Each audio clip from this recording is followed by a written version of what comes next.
Okay. Oh my God. Hooey. I gotta go get some gas. Hello? I'm gonna buffer for a second. Hold on. Hey, Mark. Hey, Tom.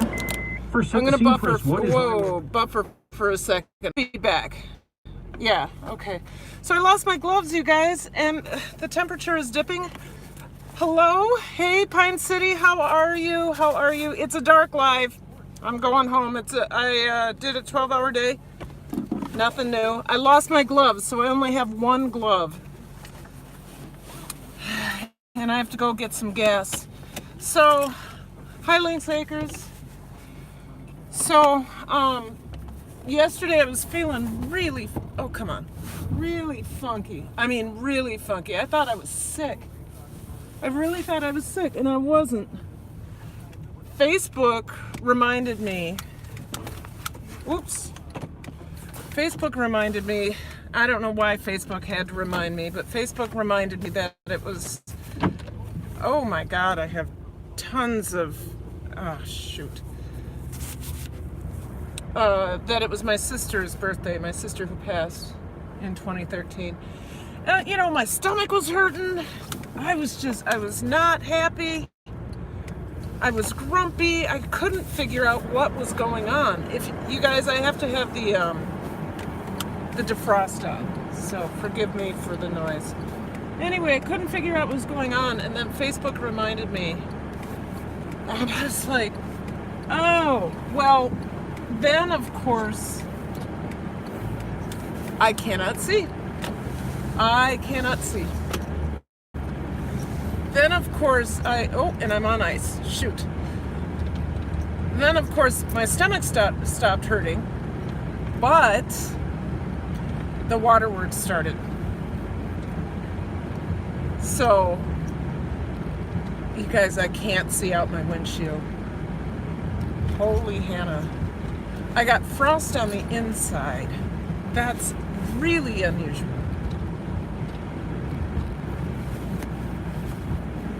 I need a scraper on the inside of my window. So I was, I got through yesterday.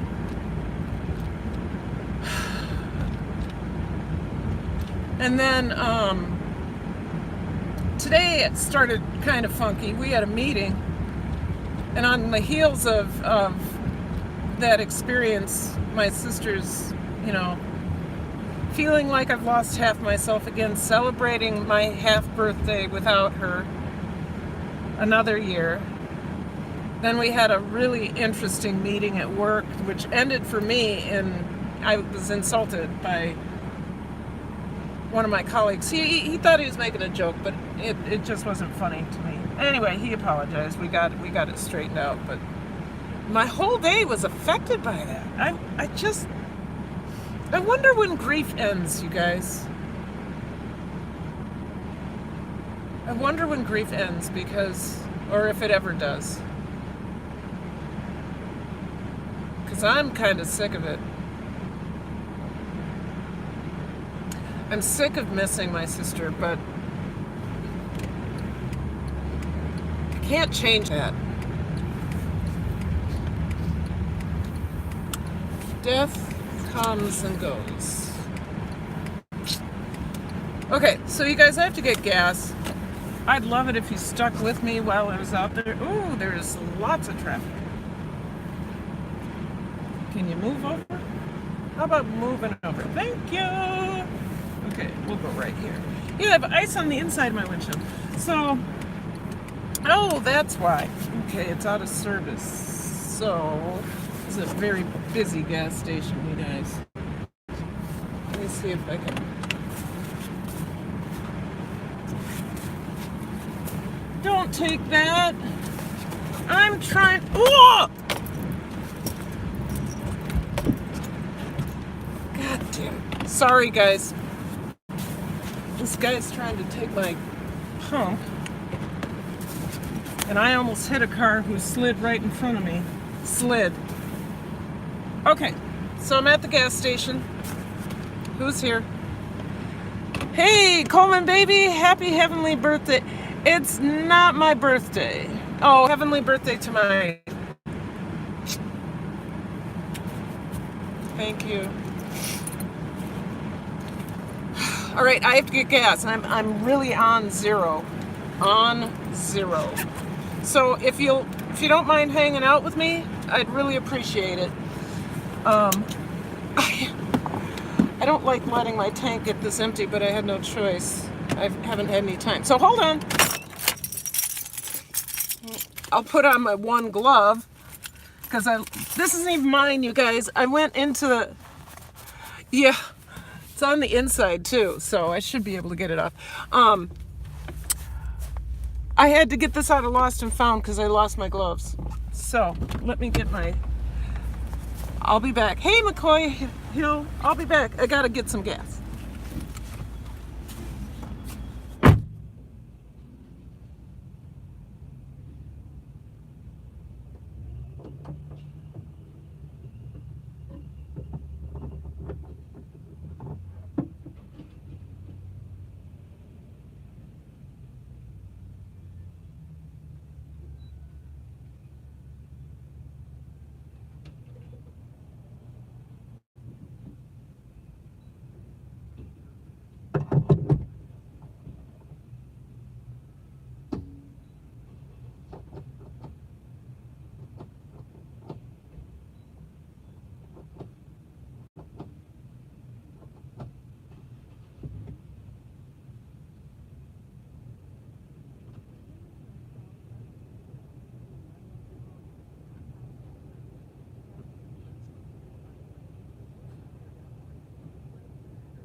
All right, I'm back.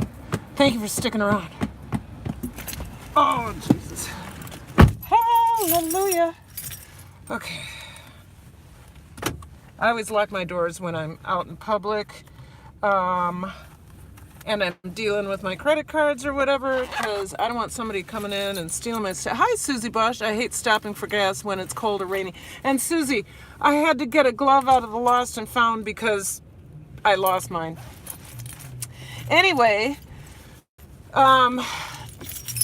so today was rough. I have to have the heat on, guys. Today was rough. I made it through. This is really kind of the hard time for me because when I think back to my sister's last year, December until the day she passed was really, really difficult. She had,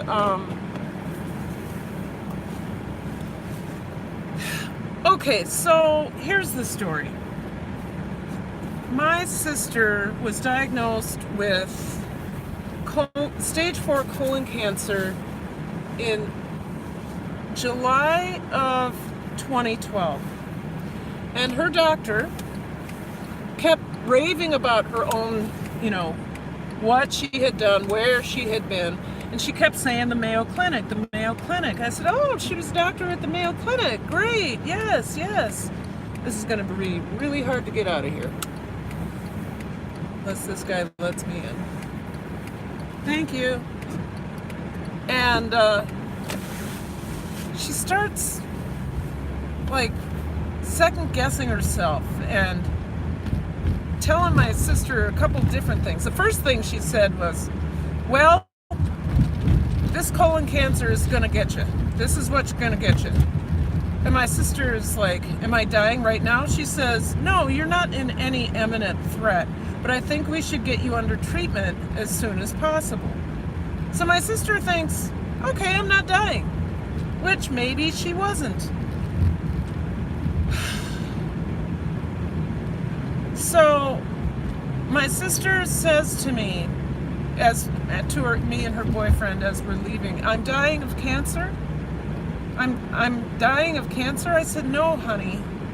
You're living, right now, you're living with cancer. Because that's the only truth I could tell her. That's the only truth that made sense to me. And then,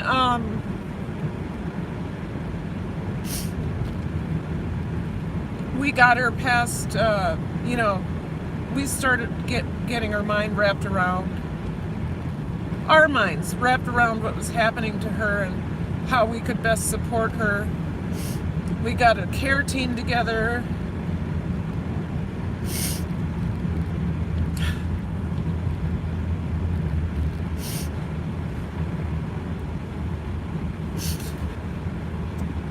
We got a care team together.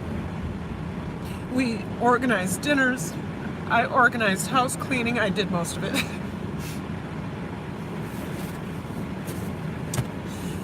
And we started treatment. I say we because I was at every one until there's a couple during school I couldn't get to. And the treatments were awful. They tell you, oh, your chemo experience is not going to be like anybody else's experience, but here are the symptoms that you could possibly experience. So the first drug they gave her made it so she couldn't touch or drink or taste anything cold. And what was so sad about that is my sister was one of those people that loved to chew on ice, one of the most annoying habits ever. But she loved to chew on ice, but she didn't understand that she couldn't have cold and what it would do. So when she was getting her first treatment with this poison,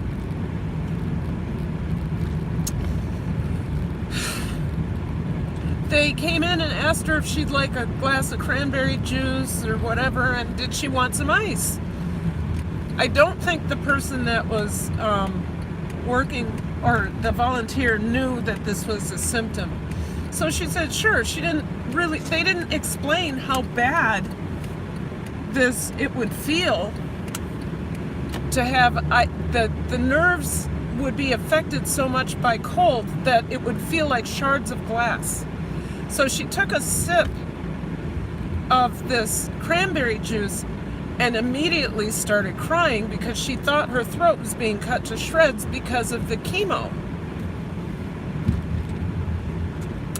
And all I could do was hold her hand. She put it down. And we looked at each other and she said, so this is how it's gonna go.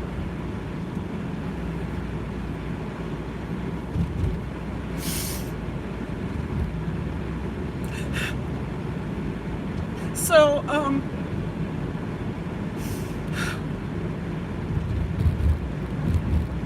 we got through that first chemo treatment, and they give you a whole bunch of steroids to get you through the poison.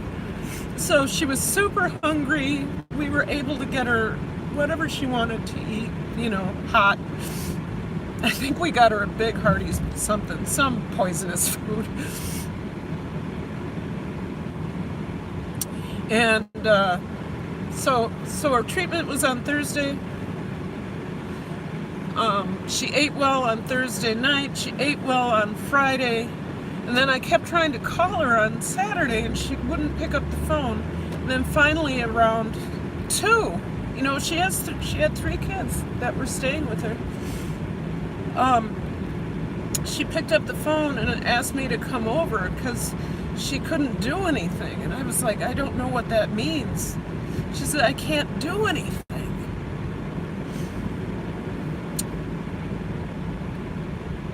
So I looked up symptoms of whatever drug this was, and they described something called chemo crash, where after back yet? Am I back yet? So chemo crash.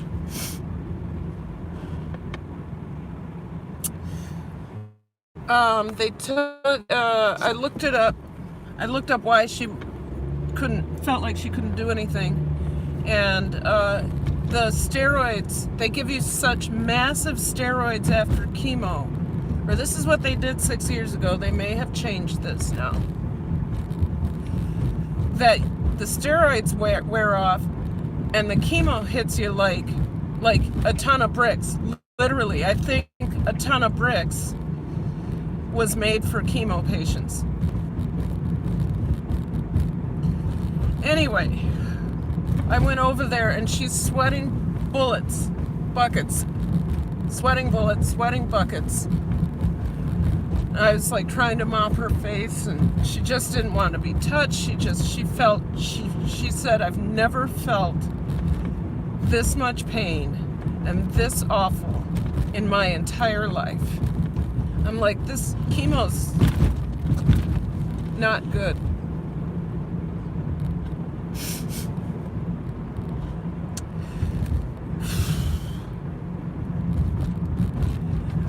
My brother came to town. He's a lawyer in California, and he was able to draft not a will. She already had a will, but I forgot a trust for her children so that her ex-husband, who recently passed, and I actually had a party when that happened.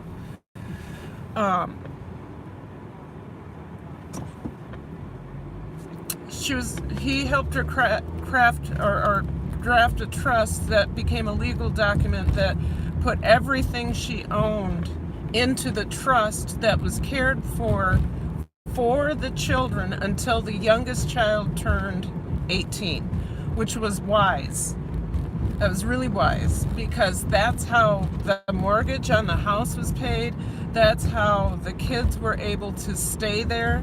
The ex-husband was given a contract where he could stay in the house if he paid rent to the estate. So anyway, that was the next thing. And then after that, we did treatment, and it came to her 4th treatment, which then they reevaluated, and the tumor hadn't shrunk. And she's like, all right, you guys, I don't know if you can see me. Her pain did go away, but she had those 4 days of chemo crash, and it was painful to watch, and I could only I did everything in my power to support her, and she appreciated it. I knew. She told me all the time, thank you for being here, thank you for cooking for my kids, thank you for loving me, thank you for being my sister, and all of the thank yous made me didn't make me feel better. It made me feel bad because I hadn't been more supportive earlier in her life.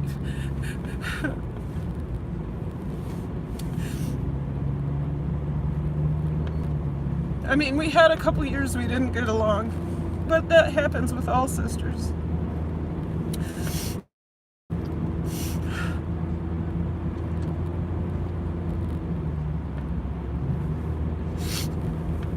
I miss her so much.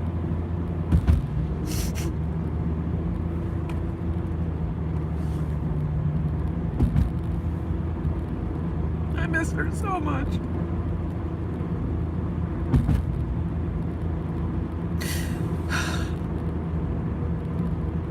So her cancer didn't recede any or shrink any at all from the awful chemo. So they tried her on a new one, but this time she lost her dignity. She didn't have the shards of glass and all that, but she so did not want to lose her hair. And she lost her hair. And from there, I think that was really hard for her, and I think it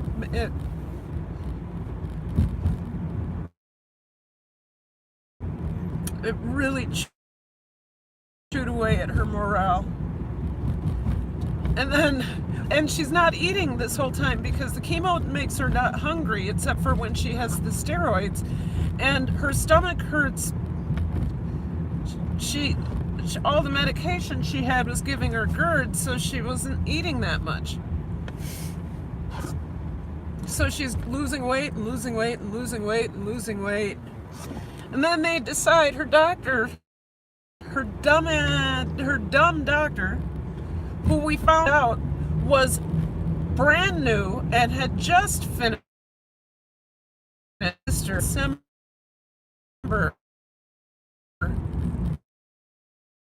And now we're in.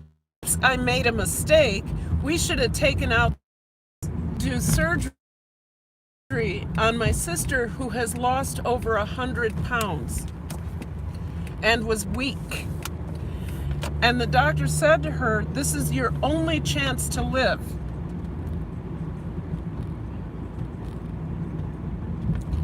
I think it was time for hospice then, because the surgery, she was in the hospital for 3 weeks, so almost all of February. She got home for 1 week, and she asked to go into hospice because she couldn't do one more treatment, and she was dead on March 5th.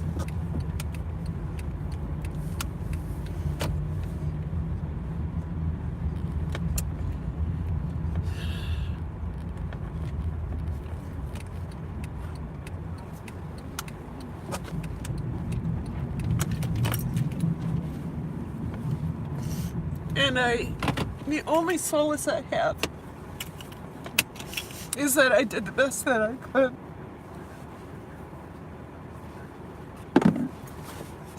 Oh, look, I have toilet paper.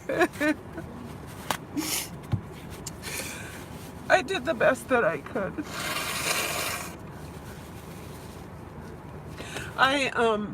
I bought her groceries and cooked her food and cooked her children food and cleaned her house and hugged her and loved her and did everything I was supposed to do. But I couldn't keep her alive.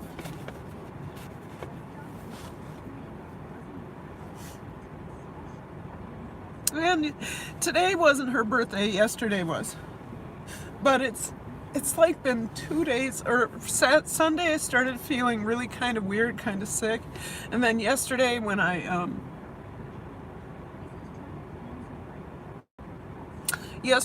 realized why my body was feeling the way it was, then this has been going on. And now I managed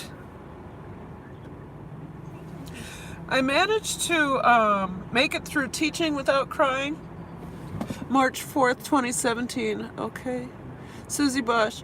Long road through grief, and I do fine for many days and then I don't. Okay. It makes people lose their appetite. Yep. You guys, thanks for listening. Ben Weather, hey, how are you? How are you? I don't think I could ever do chemo. I think I'd rather die. I'd try a natural. Well, you know, here's the funny thing, you guys. My sister's ex-husband,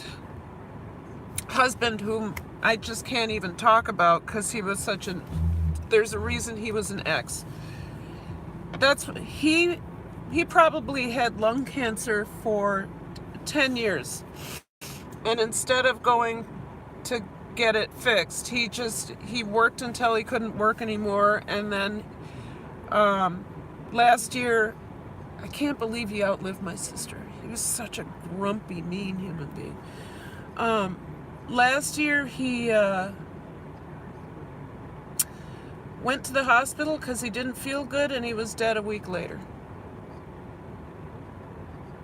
So, he lived longer than my sister did after chemo. I'm not advocating anybody not take chemo.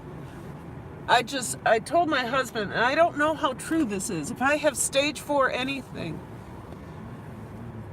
the general told her stage 4 cancer and she has 2 months, no test. Lost my mom on September 11, 2019. Too much to live, no tests, and had seen oncologists, so my mom's stuck with that. Oh my God. Thank you, Lynx Acres. Oh. So anyway, yeah, he lived until a week before he died. Now, he was miserable the last month, but it was a month. He was coughing, but it was a month.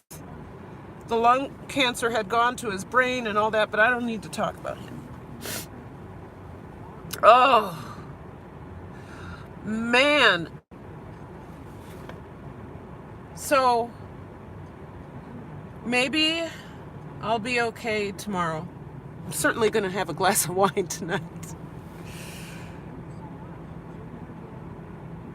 Grief is hard. It really is. And I don't know what to do with it sometimes. It comes out sideways. It really comes out sideways because, like, for me, it was coming out like, oh, I have a stomachache. I find it really interesting. Last year when it was that week that she would have been in hospice, right? She was in hospice a week, and I lived on the floor next to her bed. I just set up a pillow, and I did whatever I needed to do. But that last year was the first year I didn't take any time off for it, but my body made me take time off. And you know what happened? I got this weird intestinal virus or syndrome, or they couldn't really find out what it was, but my intestines were really, really inflamed. I was really having some gastric problems. And when I finally realized what week it was and I hadn't taken off work, then my stomach started feeling better. I did have to take, I think, some Tagamet or something, but I get physical symptoms from emotional pain. I get physical symptoms from emotional pain. And if I don't pay attention to that, then I really, really struggle. I really struggle physically. And that's what was happening yesterday. And although I wish I had remembered that it was my sister's birthday and that Facebook hadn't reminded me, I really wish, because when I saw that, it was automatic. It was like, first of all, I felt guilt that I didn't remember. And then I felt, I just flooded with grief. Anyway, you guys, I don't have a video coming out tonight. My plan is to have it come out Thursday. It's going to be a good one. I couldn't figure out, see, I was trying to edit and all this too, and it's like, okay, now I understand why I'm not really being successful. I really need to pamper myself on the days that these days and that week. I just need to pamper myself. Okay, I'm not seeing anything. You guys, I'm gonna let you go. Sandy Brock on her channel was talking about it a couple videos ago. She talked about walking through grief. Yeah, Shawana, I'm gonna get off. I'm glad you came. Yesterday was my sister's birthday, and I'm in that space where I feel like I lost half of myself all over again.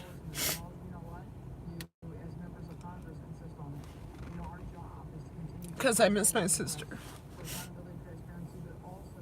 So I don't want to depress anybody anymore. I really appreciate your kind words. I'm gonna go eat tacos. Vegan tacos. Well, no, vegetarian tacos. We found a vegan crumble. But we're going to put cheese on it. Thank you, McCoy's Oak Hill Farm. Okay, guys, thank you so much. Oh, Shawana, it was 6 years ago, and it just keeps coming back.